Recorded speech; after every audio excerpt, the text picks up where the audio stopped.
Little of the congressional drama that precipitated the weekend's government shutdown made its way to the White House Saturday. Previous presidents have projected an air of crisis during shutdowns, but President Donald Trump stayed out of the public eye, sticking to his preferred mode of communication, Twitter, while expressing annoyance to aides that the disruption is keeping him away from an evening bash at Mar-a-Lago celebrating the one-year anniversary of his inauguration. Story continued below. White House aides, too, say they are relatively relaxed. Mick Mulvaney, the director of the Office of Management and Budget, told Fox News host Sean Hannity on Friday that he discovered Friday that it fell to him to shut down the government, which is kind of cool. Welcome to the whatever shutdown. The attitude permeating the Trump administration reflects, to some degree, the confidence that comes from finding that the world keeps spinning every time they do something they've been warned would have dire consequences, like withdrawing from the Paris Climate Accords or announcing plans to move the U.S. Embassy in Israel to Jerusalem. According to a half-dozen White House officials and outside advisors, Trump is viewing the shutdown through a similar lens, a view encouraged by White House aides, including senior advisor Stephen Miller and congressional liaison Mark Short, who urged him on Friday not to give in to Democratic demands, particularly on immigration.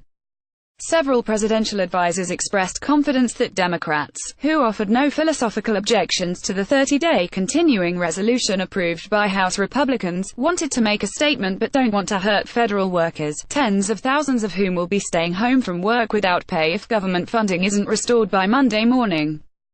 Two presidential aides said they expect the current crisis to be resolved by the end of the weekend.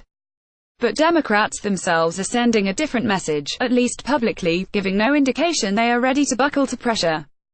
It's important, Sen. Tim Kaine DVA, said of the shutdown's impact on federal workers.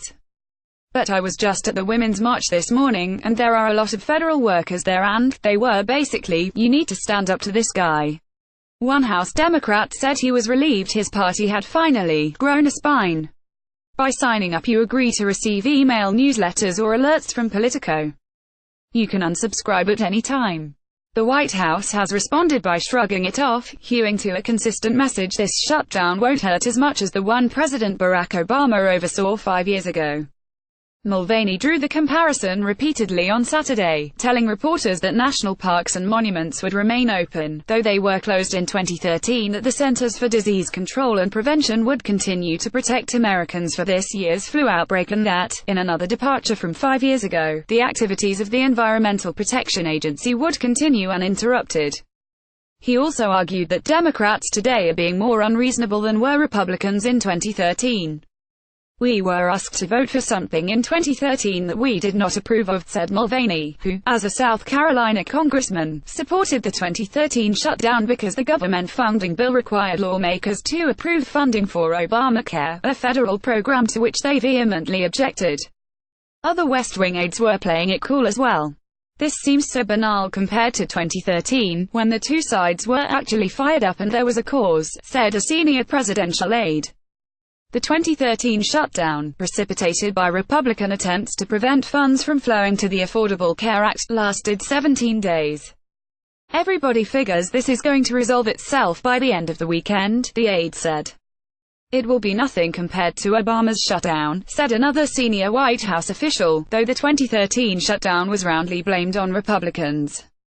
Trump himself, who has yet to appear in public since the shutdown early Saturday morning, is sticking with the message that Democrats will take most of the heat, though he privately joked to staff that he knows he'll get blamed, because he always does.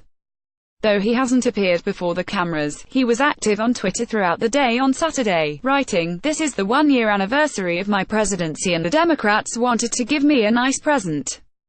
Democrat shutdown. In photos released late Saturday by the White House, Trump and top staff appeared relaxed and smiling. White House aides said that they think Trump's Twitter microphone is enough, and they don't believe the president needs to make official remarks to bring the shutdown to a close.